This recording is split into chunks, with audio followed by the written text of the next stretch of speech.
Okay, so let's start our webinar. My name is Mike. Today's webinar is how to motivate students and make friends. We're going to cover these topics: how to begin your class, how to make friends in a classroom, how to become a good conversationalist, how to continue a conversation, tips for a very good lesson, then how to criticize your students and not become an enemy with them, how to deal with difficult students, and how to end your class. Okay, I'm going to ask all the participants to mute your microphones.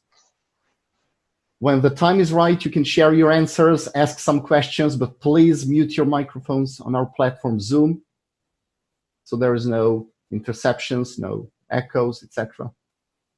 Thank you very much. So you can type your questions in our Zoom chat if you have any. You should be able to see my screen. I shared my screen and there's a presentation, how to motivate students and make friends.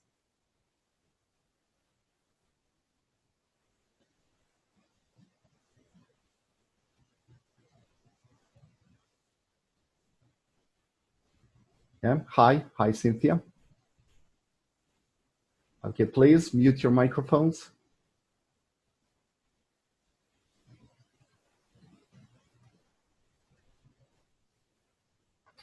Okay. Now let's start. So the leader of today's webinar, it's me. My name is Mike. I'm the teacher of the English language. As far as my experience is concerned, I've been teaching English for several years now. I've been teaching online since 2014. I had many groups, kids, teenagers, adults. I taught some speaking courses, writing courses, preparation for exams, IELTS, TOEFL, TOEIC. As you can see, my education, I have CELTA certificate. It's certificate in English language teaching to adults, and TALE, it's teaching English to young learners. I also have the Bachelor of Arts degree in the English language and literature, so you're in the right hands. Don't worry. Okay, let's start our webinar. I have some warm-up questions for you.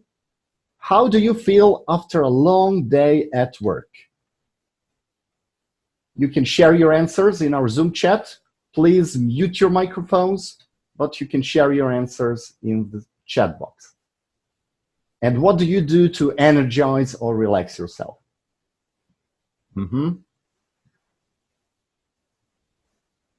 Exhausted, yeah, nice. Listen to music.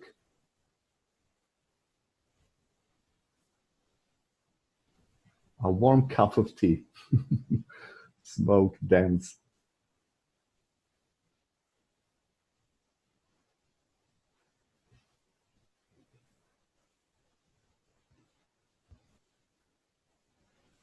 Okay, nice. What about hot bath, take a walk, some exercises? Netflix, yeah, the same. I also watch Netflix and HBO. What do you watch on Netflix? Can you recommend some series? Okay, now I shared one meme, one funny story of us teachers. So let's take a look at those 6 pictures. The first one, this is what my friends think I do in my classes. They think I dance, I throw parties. The second one is what my students think I do. They think I am some kind of a Nazi general, and I usually line them up. What society thinks I do? They think I teach kids only, maybe some kindergarten. Okay, the fourth one, what other teachers think I do?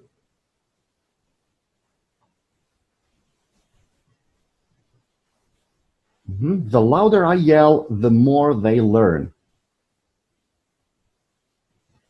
Okay, 1 second. I'm going to make it full screen for those of you who can't see it. Is it better? Can you see it? Just give me feedback if you can see those pictures. Some of you couldn't see it. Okay. Then what I think I do, I think I'm giving some lectures. I'm doing a professional job, like a lecturer, a professor. And the last one is what I really do. I'm snowed under with a lot of administrative work, a lot of lesson plans, a lot of planning, monthly, yearly planning, etc., etc. Okay, what do you think about this picture? Do you agree with that? What do your friends or maybe your parents, your kids think you actually do? You can share your answers in the chat box.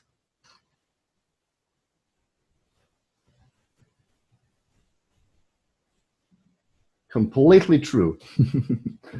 Okay.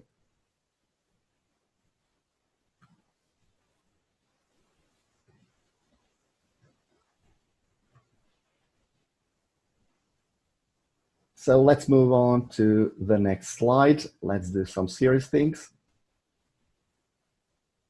How do you begin your class? Okay, so what do the students who had a long and difficult day want to see in your lesson? What do you think? What's the right ingredient to begin your class?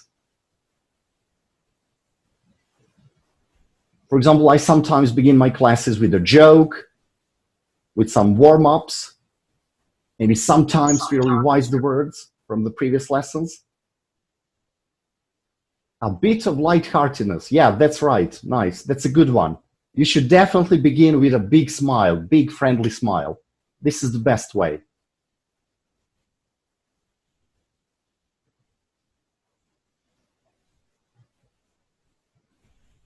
Mm-hmm. Yeah, of course, you can say something funny. You can talk about the holiday, weekend. Yeah, sure, I agree. I often ask about their day. Nice. Yeah, definitely a friendly approach. Exactly. Okay. But how do you put on a smiley face when you don't feel like it? When you're tired, when you're exhausted, when you don't feel like smiling? Mm-hmm. Ask about the best thing that has happened since last lesson. Nice, nice. That's a good one. I totally agree with that one. Okay, how do you put on a smiley face when you don't feel like it? When you're tired, when you're exhausted?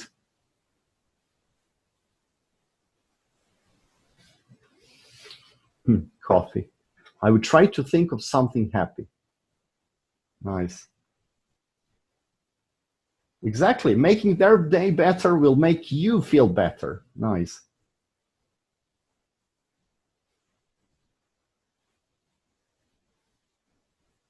Yeah, trying to set my mood in a way that I would be smiling naturally. Exactly. That's right. So a friendly, natural smile. So don't exaggerate it. Don't fake it because you'll easily notice it. Right. Let me share one psychological trick. Um, Maybe it works for some of you, maybe it doesn't, but let's see. For example, sometimes I try, you know, there is like a strong correlation between your emotions and feelings and your body language, your face, your muscles. So if you're like in the worst mood possible, your muscles are tense, you don't feel like speaking. Try relaxing your muscles, try relaxing your facial muscles, and try repeating some words like, this is going to be a very good lesson. This is my friend. This is my friend. This is going to be a friendly lesson. And try to relax your muscles. So immediately, this will put you in a better mood, believe it or not. But there's a strong correlation between our appearance and our emotions inside. Try it. Maybe it works like 20%, maybe 30%, but try it for yourself. I also, me personally, I also try remembering some nice conversations, some stories that I had with my student, some funny situations, and it definitely puts me in a better mood. Power posing before the class, like some sort of yoga, right? It can be, right?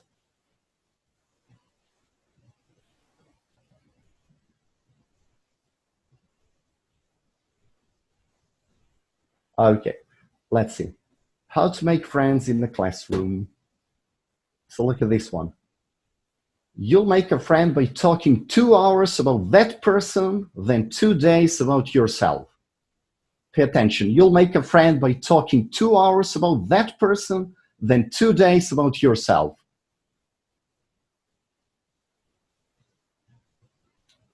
How do you understand it?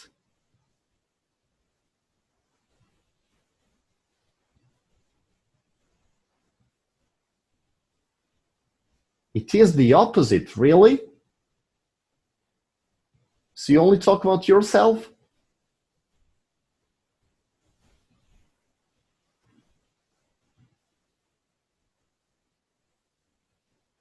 Exactly. They want to be noticed and they want to feel important. That's right. I don't know. I tried talking only about myself and it didn't work. I lost a lot of students. I mean, I say something about myself, about my experience, but only very shortly, not all the time. Okay, let me share you one psychological research that was conducted in America a long time ago. So there was like a research on which word was pronounced the most in conversation. So which word people use the most in conversation? It was the personal pronoun I. I did this, I did that, I made this, I achieved that. So people are actually interested, most people, I wouldn't say all, but most people are interested in themselves, about their actions, about their daily activities, and they would like to share their own experiences and, daily activities or hobbies. Uh, for example, I have some friends, that they listen to me for the first 2 or 3 minutes, and they slowly, change the focus to themselves and they start talking about themselves. And, my story is left untold, unfinished. And I usually get no advice from those friends. Or, for example, I have some friends, probably you have too, that usually talk for hours. And when I try to jump in to interrupt them with some of my observations, my opinions, they listen to it for 1 or 2 minutes and they again focus the attention to themselves. You need new friends. Okay, so this is the same with your students actually. So we have to change ourselves as teachers. We have to become an active listener. We have to change our state from a passive listener to an active one. We should listen to our students actively. What does that mean? What does that mean? It means that you have to be genuinely interested into them. You have to be interested in their hobbies, in their daily activities, what they did during their holiday, what they did yesterday. Yeah, you can ask some follow-up questions, right? Try to throw wow sounds from time to time, like, wow, that's great. Wow, interesting. That's nice. Tell me something about it. Or you can just say, thank you for sharing your story. Thank you for sharing your experience. Throw a couple of from time to time. Don't exaggerate with that, but try to be interested into it.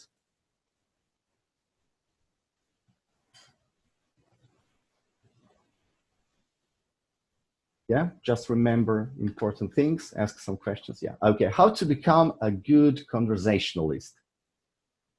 Okay, how do you behave if a student is full with arguments? What do you do? Do you have any ideas?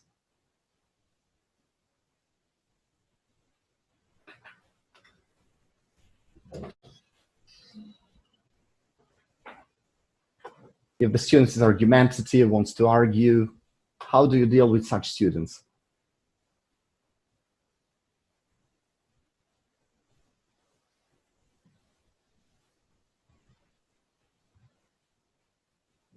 Distraction. Change the subject. Nice.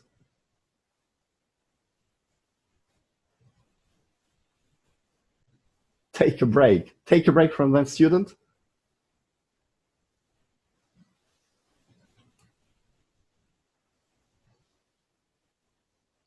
Okay, let me tell you my story. Mhm. So let's take a look at this student. For example, you ask, okay, Michael, what did you do? What did you do yesterday? And Michael, the student, says something like, nothing special, teacher. I did my homework. Okay, how's your day? Nothing special.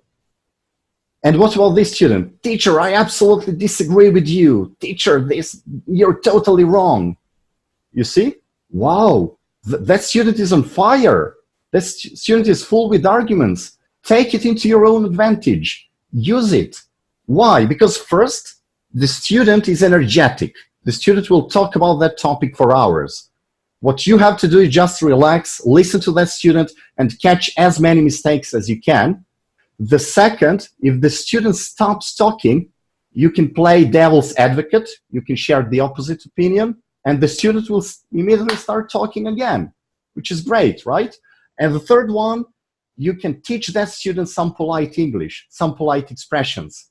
Of course, you can say, your sentence is good, that was okay, but let me teach you some polite expressions. For example, you can say something like, teacher, I don't quite agree with you. Teacher, you may be right, but, or teacher, unfortunately, I don't agree with you, etc., etc. So when you have an argumentative student, take it into your advantage. So he's energetic, he will talk for hours, and you can teach some polite English. So it's not a bad thing. Once I had a student who was argumentative, who was like gloomy.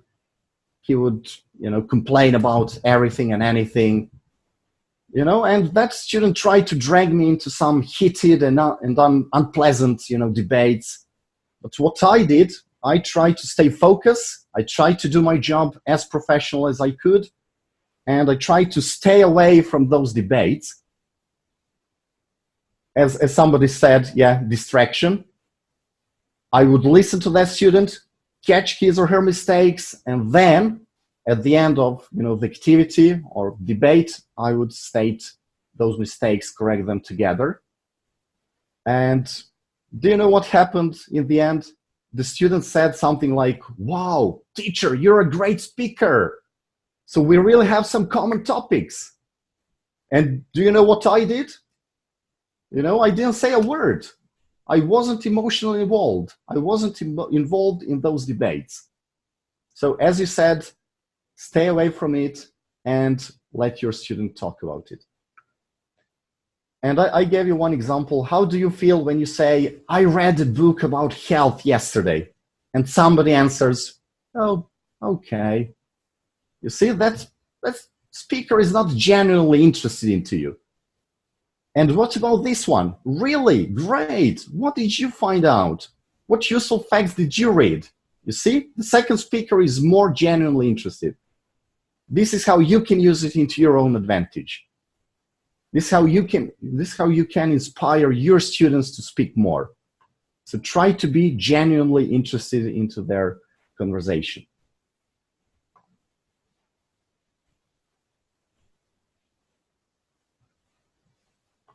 Okay, now I prepared one interesting task for you. What can we do? What can we ask to continue the conversation with our student? For example, the student says something like, today, my daughter had a birthday. It was great. What can you say to induce the conversation, to continue it?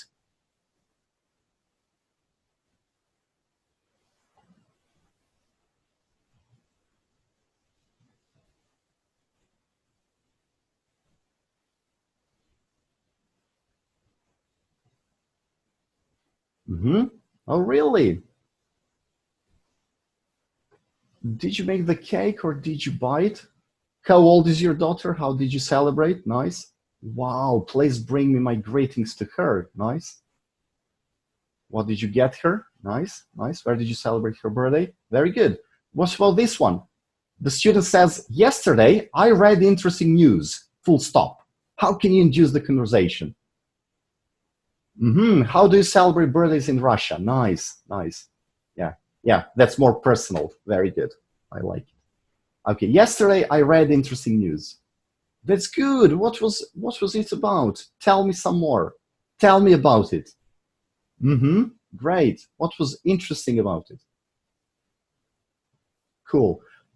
And look at the third one. This is a little more serious. Teacher, I don't support Trump. What do you think, teacher? How would you react?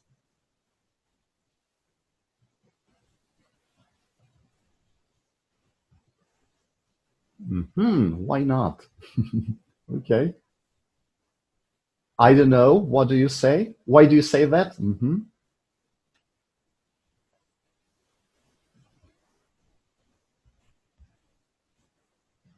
Yeah. For example, what I like.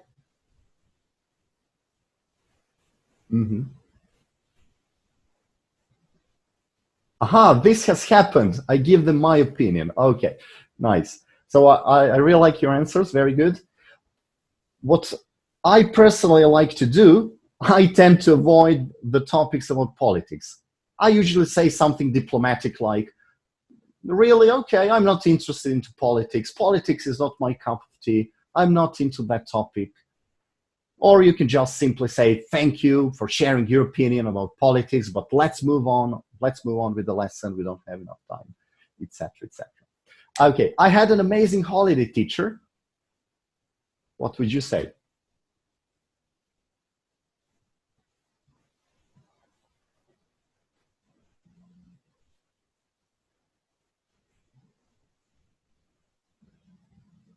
Yeah, again, tell me about it. Nice. Where did you go? What did you like best? Great, cool, nice. Very good follow-up questions. Great. What about this one? My favorite food is noodles.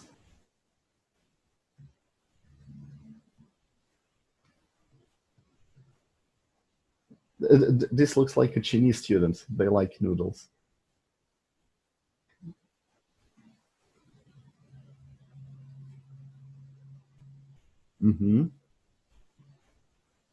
What is your least favorite food? Nice. What else do you like to eat? That's interesting. We have something in common. Nice. What kind of noodles? How do you like them cooked? Great. Very nice. Okay, what about the next one? What do you think about religion, teacher? Which religion is the best?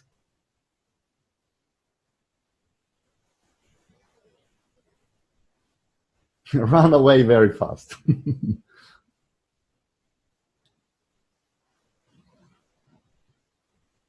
It's another taboo topic, but I will try to get them talk. My internet is off. Okay.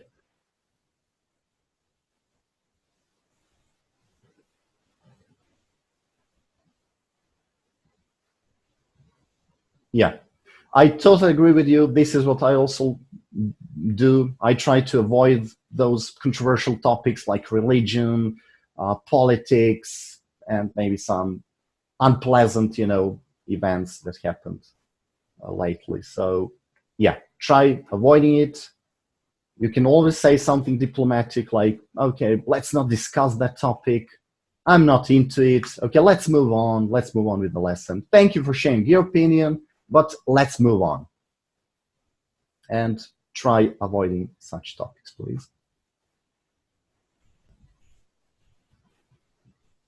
Although it can lead to a lot of conversation and debate, you don't want to ruin good relations with your students.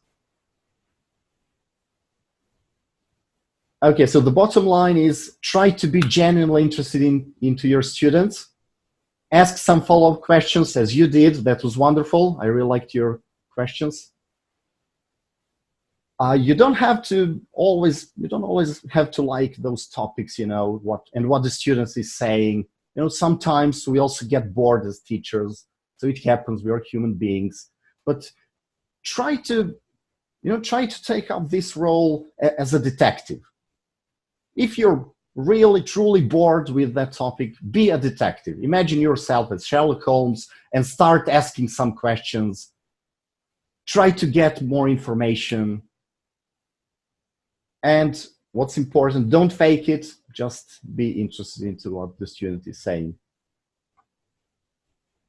Now let me share some tips with you about how to have a great lesson.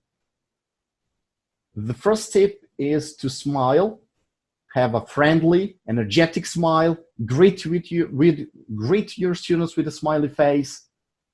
Just don't fake it. What I like to do before the class, I try to relax my muscles, not to be tense, not to transfer that mood to my student, not to ruin like good atmosphere or good rapport with my students. TTT. Does anyone know what's TTT?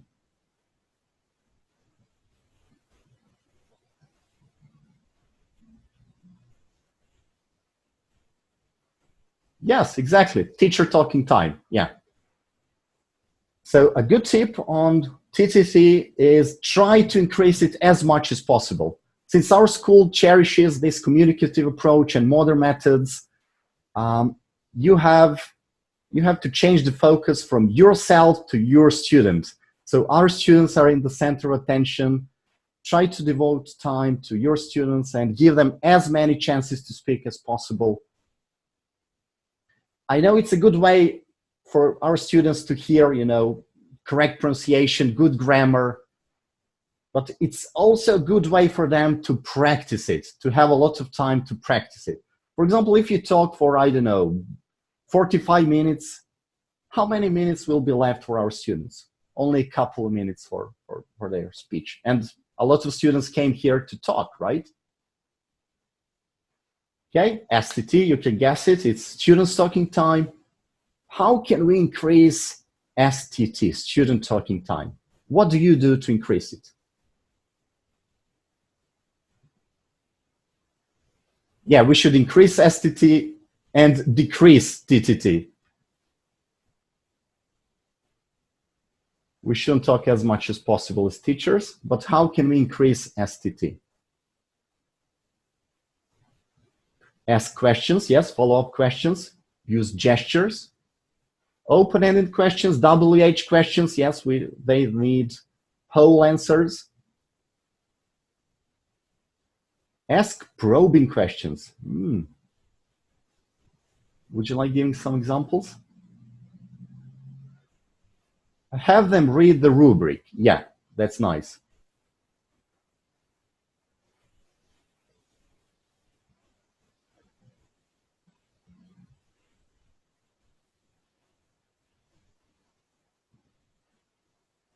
You can share interest, as I told. You can nod your head.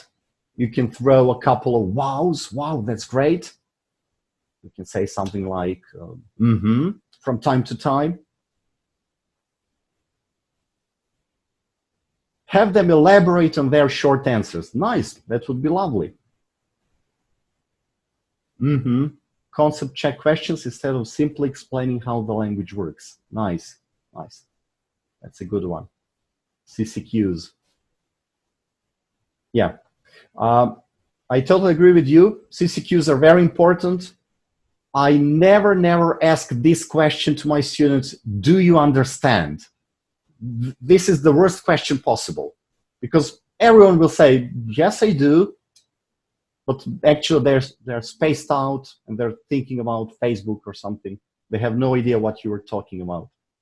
Try to ask some precise CCQs, concept check questions. Ask them to use this phrase or word like in their own words, in their own concept or like their own context. But avoid this question, do you understand? This is the worst question possible.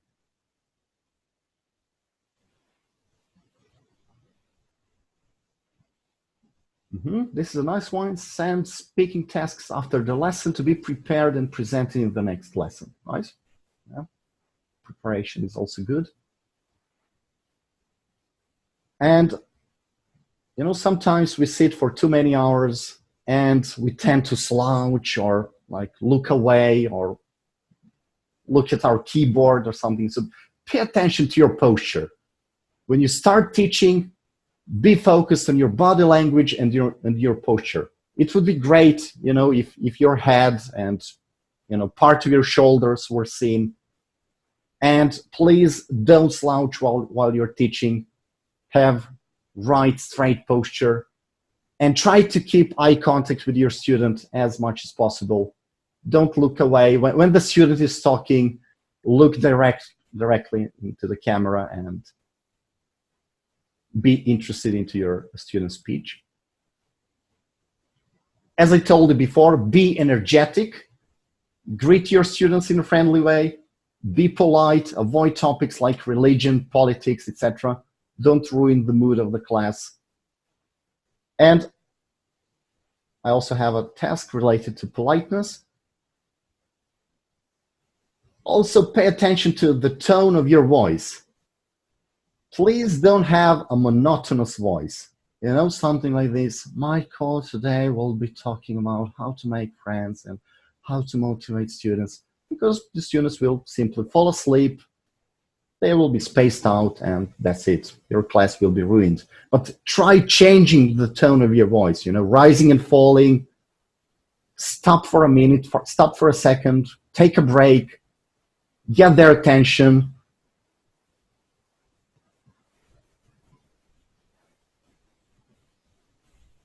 Some of my students don't mind talking about certain taboo topics, so you don't stop them if they want to share their opinion. Okay, yes, if you're too friendly with your students and the atmosphere is okay, yeah, why not?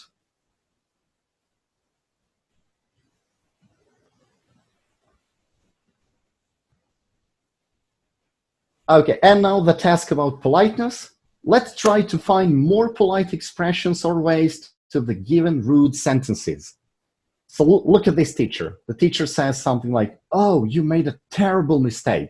How can we change it into a more polite expression?" Do you have any ideas?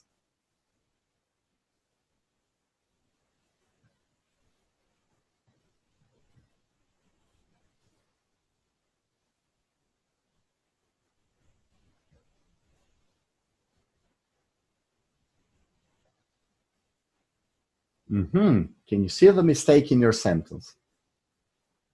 We use instead of Is there a better way of saying that? Yeah. That is one way to say it. Try that again. Yeah. With the right tone of voice. Yeah, exactly. I also like to say, let me help you with that. Okay, let's try to say it in another way, etc., etc. Okay, this sentence of yours is wrong. How can we change it?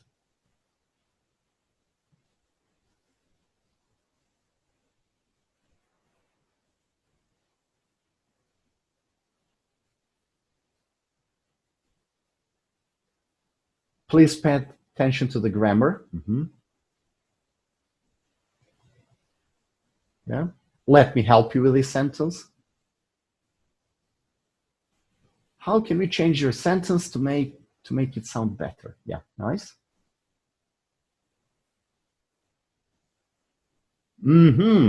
Let's try again. This time, remember the articles.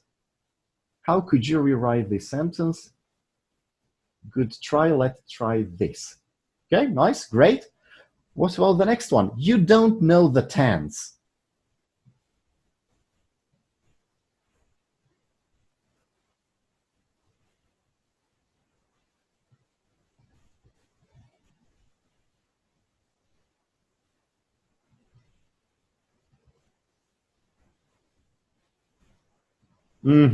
Remember, we are talking about the past.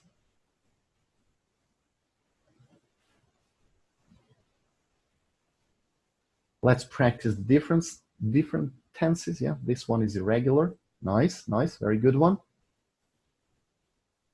You can pinpoint the mistake. You can say something like, what do you think about the verb? Is it correct? Or if the student says something like, he ran fast, you can use finger correction and you can pinpoint the mistake. You see? The second finger is the mistake. You can say something like, he, and you pinpoint the mistake. And the students will remember it and says something like, he runs fast. Or you can stop in front of the mistake. You can say something like, he, or he run. Are you sure he run? Run? You know, you exaggerate a bit.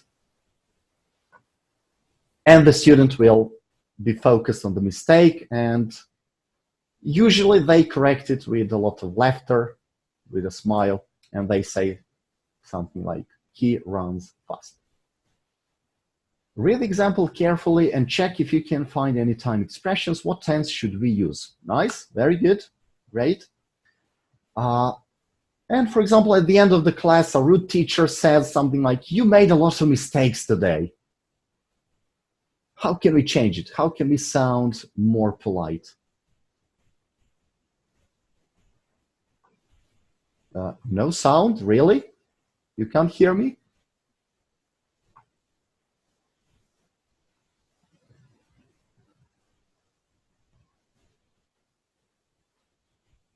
Yeah, your microphone should be muted, but I suppose you can hear me.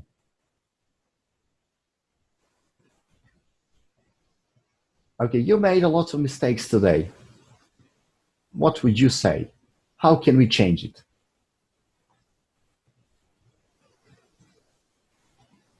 Were you tired or distracted today? Nice. So there is a focus on your student, so you take care of your student.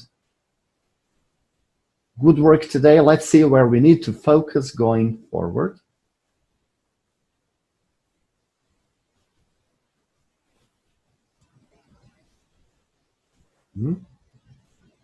Yeah, here's what I think you could work on. Exactly. Or you can just praise your student. Okay, you're getting better and better. Don't worry. You'll improve your mistakes. You did better in this class than you did in your previous one. Keep up the good work. Don't worry, you're doing fine. Look how far you've come. Nice, nice. What about the next one? Now, I'll give you a list of today's mistakes. Is this a good one? Would you do it? Oh, no. Sure not.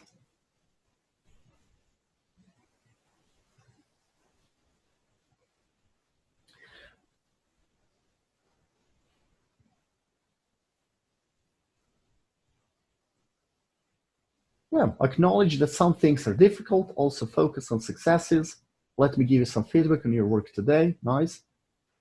Or you can do some DEC, delayed error correction. You know, at the end of the class, you can write down some sentences with some mistakes, and you can check it with your students, change the focus from yourself to your student, and let your student correct those mistakes.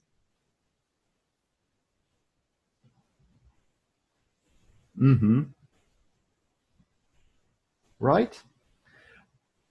Now look at this situation. A student made a mistake in the middle of his speaking, and the teacher interrupts him or rolls his eyes. What do you think about that one? Never.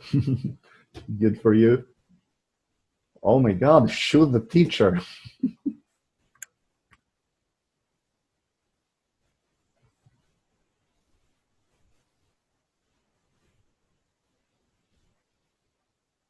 Yeah, definitely you should wait for your student to finish their speaking. Yeah, note some corrections. Yeah, note some mistakes and correct them together at the end of the activity or at the end of the class. This is a good one. This is one reading advice. If the student is reading, I often give instructions to pause between paragraphs and then make the corrections. Nice. Yeah, that's a very good idea, to divide one very longish text into some paragraphs and to make some breaks. Nice. Nice. I tend to raise a hand or finger to let them know they made a mistake. Now, yes, this is like finger correction. Nice. Okay. And the last one. Michael, you repeated the mistake twice in this class.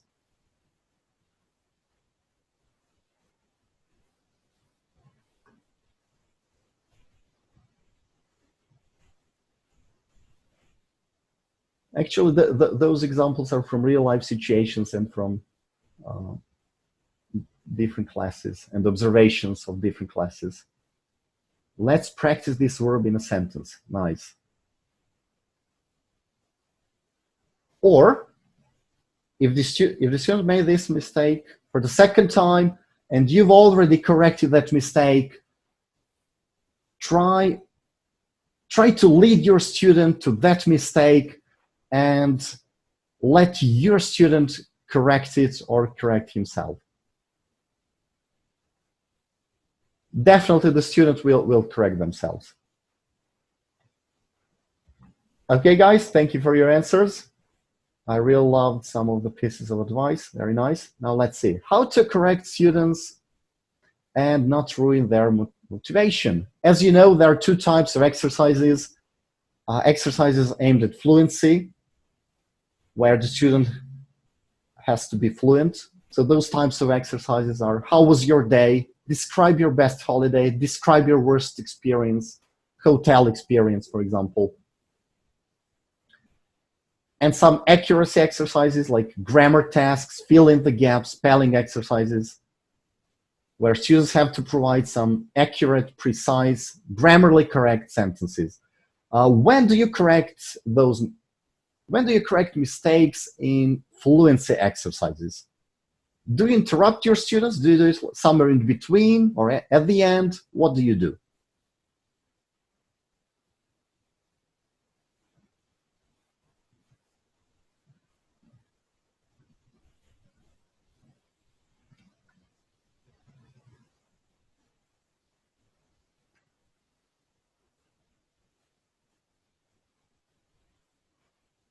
Okay, when the aim of the exercise is at fluency, you should definitely wait for your student to finish his speaking and correct his mistakes at the end of the exercise. So never interrupt your student if he has to be fluent. But if the exercise is aimed at accuracy, if the student has to provide some accurate, grammarly correct sentences, then you should correct that mistake immediately on the spot. For example, the student says he is weight, then you should immediately correct that mistake and say something like he's waiting. And then you can move on to the next example. So fluency at the end of the exercise, accuracy, correct it on the spot. Okay, teachers, what do you think? What is better, to praise or to criticize? And should we never criticize? Should we avoid criticism at all costs? And how do people react when you criticize them? Praise. Always praise, never criticize. Right balance.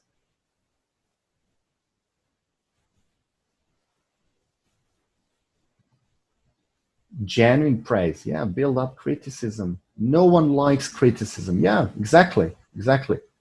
But you have to correct something, right? Realistic feedback. Praise is definitely important. Criticize in a kind manner. Okay, now I'm going to share one story. Sandwich method. What's sandwich method? I never heard of it.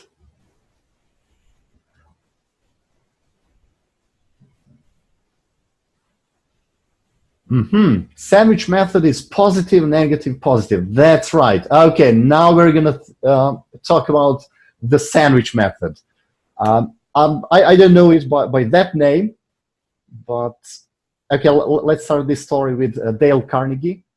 I don't know whether you're familiar with him, but he's like the father of modern psychology.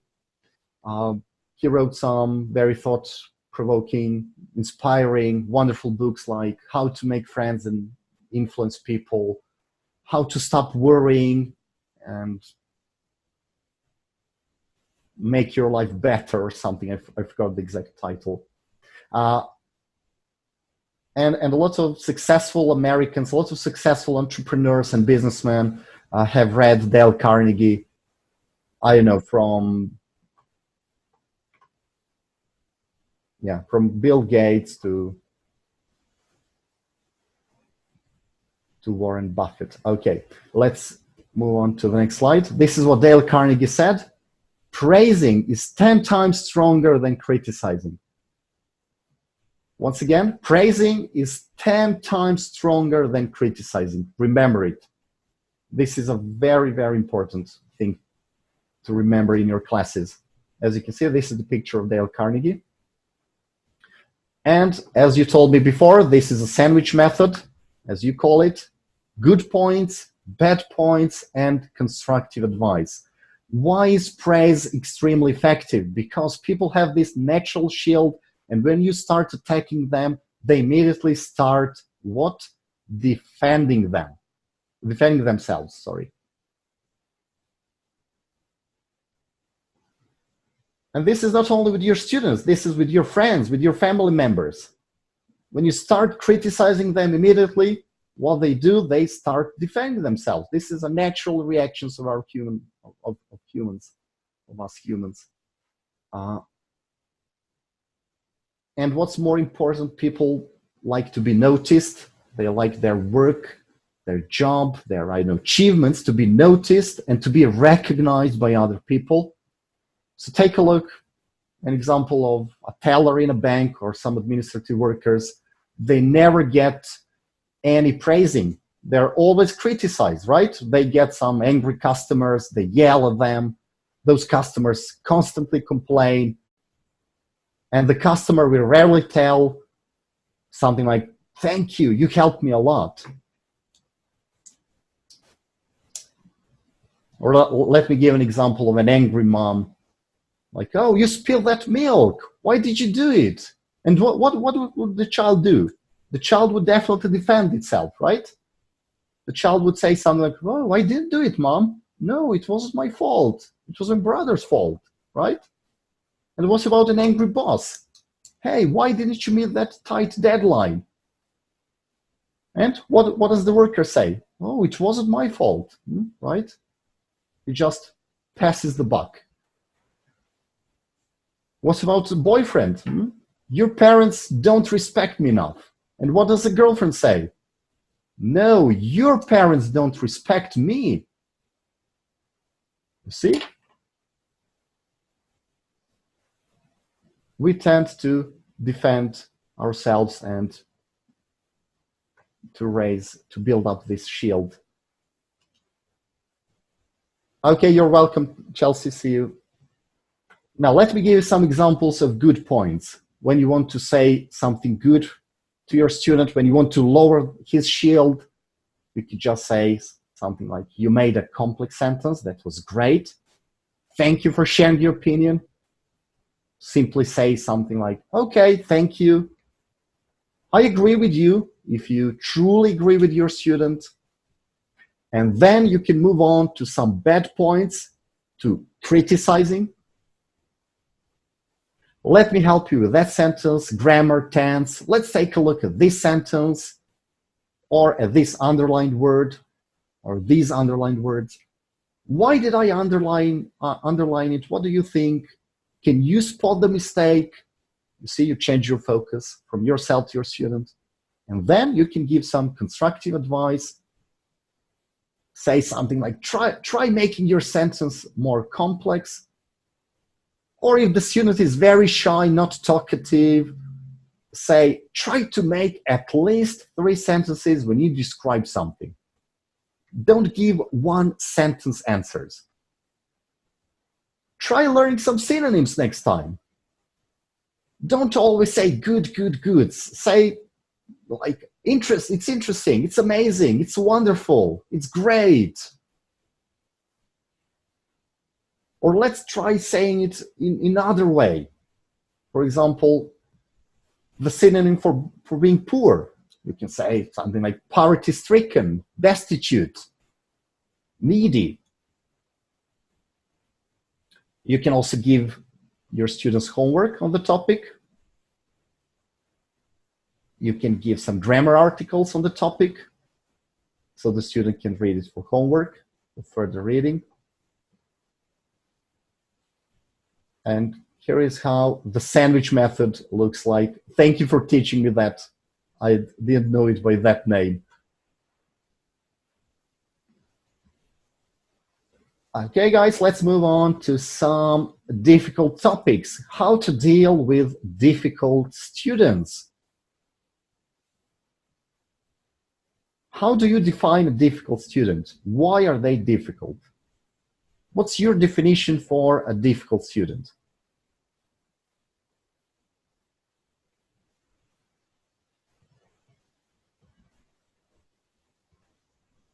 Teens, not cooperative, yeah.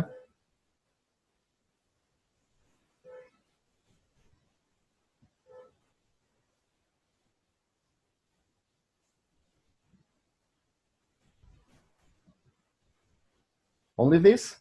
Oh, you must be lucky. Stubborn students.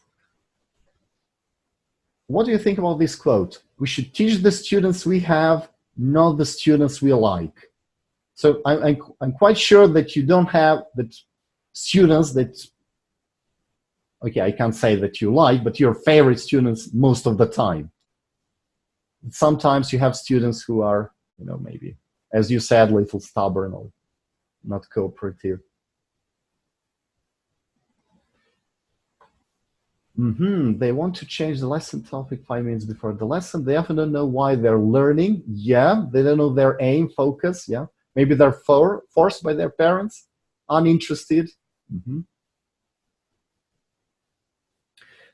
Okay, let me tell you the story of my gloomy neighbor, and it's also connected to our student. It's an analogy between my neighbor and our students. I have this student who never says hello, and when I say hello, he just ignores me and passes me by, which really irritates me. And what do? I try to avoid him, right? I try to ignore my neighbor, and I have unpleasant thoughts about him. But the next time, what I did was try to understand him. This is very, very similar to your students. Try understanding your students. And what I found out was that this neighbor had had some 3 heart attacks. His wife had divorced him, and he's usually having, hard time. And after that, I started looking my neighbor, in a different manner, in a different way. And this is my strong and friendly advice to you. Try understanding your students.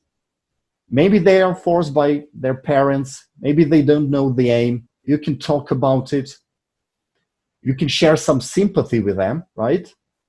And when they open up to you, I think it will be really, really better, a better situation and more productive class. A lot of teachers force their students to learn, right? But they never ask. They never ask some questions like, how do you feel? How's your day? Why do you learn English? How can I help you? Do you have any advice on what would you do if you had a student as gloomy as my neighbor? How to deal with gloomy students?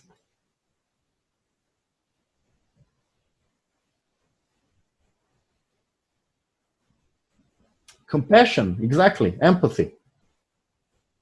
Try to find out about your students, their background, history. A lot of them have busy days, a lot of arguments with their bosses, wives, boyfriends. Exactly, find topics that they would find interesting. Nice.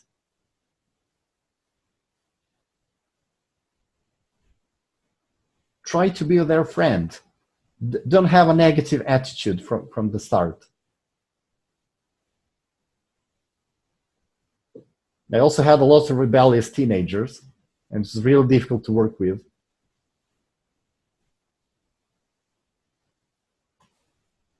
Okay, guys, thank you for your answers. And finally, for the end of our webinar, how do you end your class?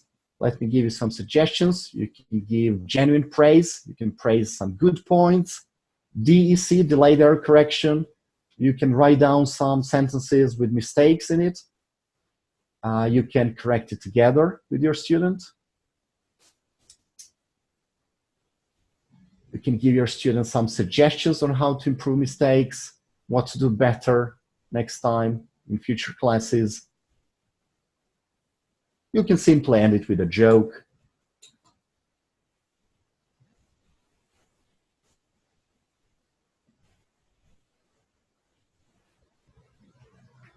I have business students who want advanced business lessons but do not understand the sentence structure nor grammar.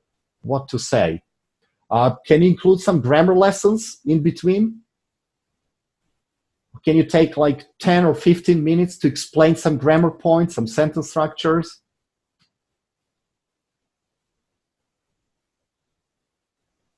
Discuss it with your student. What works best for them? 5 or 10 minutes at the beginning or at the end of the lesson, discuss those sentence structures, grammar points, or devote the whole lesson to grammar. If they feel like it, of course.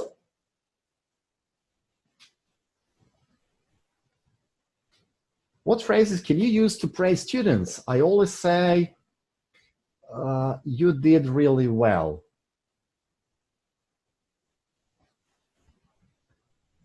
You can say, keep up the good work, good job, that was nice.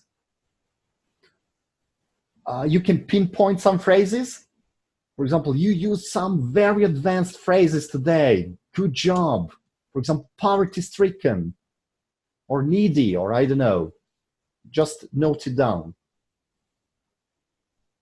Or you used a heart of gold from our previous lesson. That's great.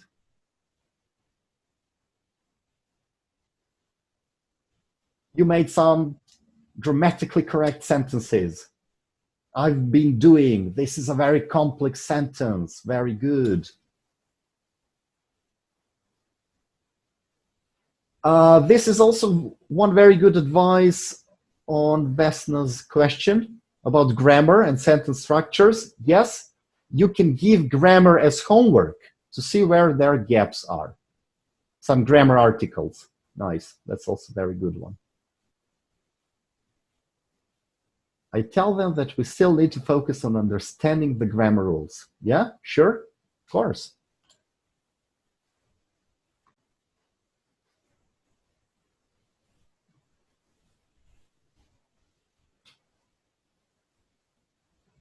Or if your students were, I don't know, terrible in that lesson, you can just say, okay, I really had a wonderful conversation with you.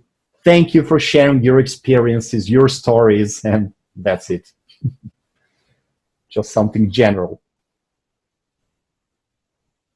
Okay, guys, we came to an end of our webinar. Okay, you're excused. Thank you very much. Thank you. Do you have any questions?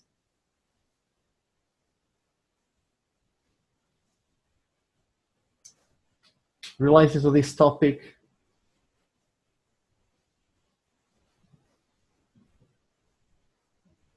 Can we just say squeeze it in the grammar rules regarding Vesna's question without going to a different material? What do you mean to squeeze in the grammar rules? Like in between, into the lesson?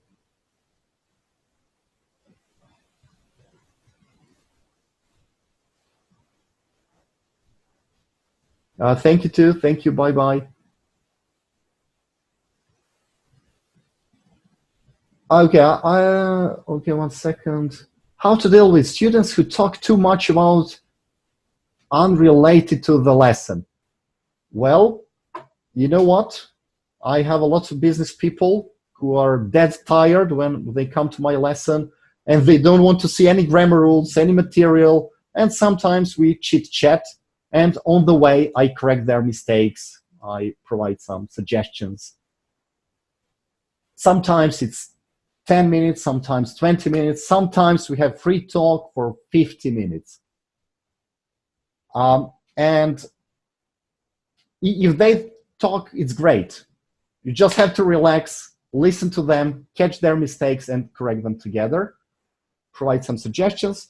Or if they stop talking, you can ask some, I don't know, conversational questions, follow-up questions, WH questions, and don't worry, you'll be fine. There are usually some useful attachments that others have shared. Nice, you can use those attachments. This is a very nice option in our lessons. There's some videos, pictures, etc., etc.